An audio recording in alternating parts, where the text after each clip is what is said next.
भविष्यमा कर्णाली राजमार्गमा यस्ता दुर्घटनाहरू दोहोरिन नदिनका लागि सरकारसँग दीर्घकालीन योजनाहरू के छन्? गृहमन्त्रीले यो रोस्टममा उभिएर उत्तर। सम्माननीय सभामुख महोदय, कुनै पनि घटना जब हाम्रो घरमा घट्छ त्यो घटना हुन्छ, जब अर्काको घरमा घट्छ त्यो समाचार हुन्छ।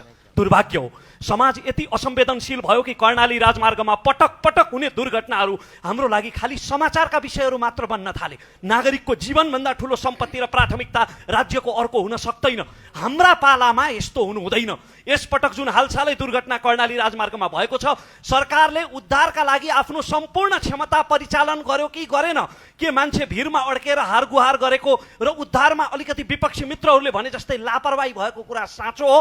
भविष्यमा कर्णाली राजमार्गमा यस्ता दुर्घटनाहरू दोहोरिन नदिनका लागि सरकारसँग दीर्घकालीन योजनाहरू के छन्? गृहमन्त्रीले यो रोस्टममा उभिएर उत्तर दिनै पर्छ।